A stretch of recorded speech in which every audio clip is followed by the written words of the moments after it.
Hey guys, I am really sorry. As of yesterday, I sold most of my SoFi position, and the only thing that's left is roughly 4 calls, 10 strike price all the way out in 2025.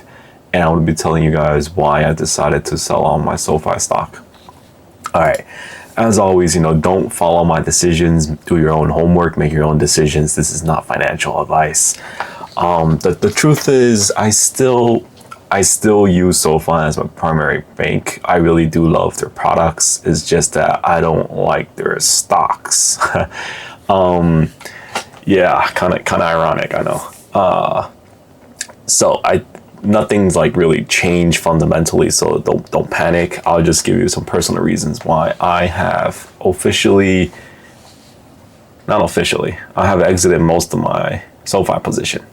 Okay, so the first reason up is opportunity cost. So as you know, in 2024, we've been diddle-daddling around real high sixes, like 650 maybe to like 750 with a few pops to 8, but the stock has been languishing. I think at the height, around 30 to 40% of my portfolio was in the stock. So my gains for the year look something like this. It's not doing too well. So I thought I had to diversify. So I did started trimming some of my positions and started adding more to the regular shit like SPY and Nvidia. And the little rally that we had recently, it really put me at break even with my portfolio for the year. But SPY was up like year to date, it's up 11%. Meanwhile, SoFi has been languishing and kind of just moving sideways. All right, so I was just thinking, like, what am I doing here? I'm taking on more risk for essentially zero gains. So the first one was opportunity cost. So I moved money from SoFi to SPY to hopefully capture at least market rate for my money. All right, reason number 2 was I did make some money, so hence why we're now break even for the year instead of being way down. I did make some money doing shorter term trades and whatnot, bouncing around with like Nvidia and some Amazon and Apple earlier in the year. So I do have some gains, and I would like to harvest my loss from some SoFi so it can offset some of the gains. So hopefully tax time comes in 2025, my tax bills won't be as high. And then now this gets a little bit more technical with SoFi. All right, so the last reason that I sold my SoFi stock is just that, look at this number. I know we have the 18% short float that everyone likes to focus on, but also look at this number right here. It's only 38% owned by institutions, combined with 7%, if I'm being generous, owned by insider. That means like Anthony Noto or whatever. So this combines up for less than 45% of the stock.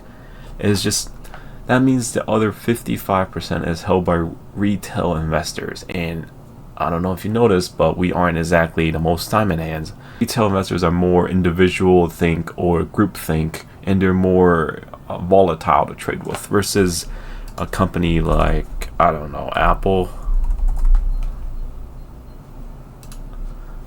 where they have nearly 61% institutionally owned. I think a better thing would be Nubank. 70, almost 80 something percent owned by insiders and institutions. That means their volatility is going to be lower. FI is only owned by 40% institutional. It just makes a very choppy trading, and you have to have like a major catalyst event to convince all of these retail investors to buy more. And then this short flow, 18% short flow, isn't really helping either. 7%. Why do we keep doing this? In hopes of a high return. My last reason for selling most of my SoFi stock is just that there's competition. I think like Chase Bank and Ally is cutting at us from like a peer-to-peer competition, like both online banks and all that stuff, and Chase is cutting at us from the financial Galileo perspective.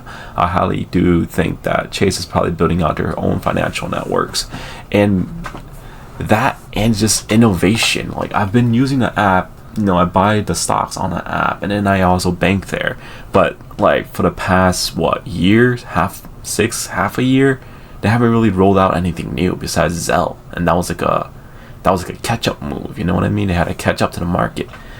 They're not really doing anything new or innovative, unlike let's say Robinhood. That's actually a really good stock. I didn't miss that miss that play. So Robinhood is moves. They're using the credit card deals and whatnot.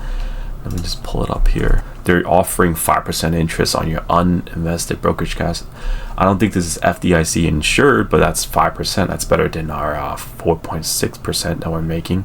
Bigger instant deposits. I think they have bonuses for making deposits. I also think they have this credit card. They're making moves. Meanwhile, SoFi, I have the same boring ass credit card for like $3,000 credit limit, and I've asked for a limit increase a couple of times now, but they're not really responsive. And Robinhood UI is way easier to use. So I think there's potential that SoFi might go somewhere, but the expense of the potential is that your near-term gains is gonna be shit. So I don't know. For that, I'm out. For those who are still holding, don't be discouraged. These are my reasons. Don't feel pressure to make your decisions based on mine. But yeah. All right. Until next time. Peace.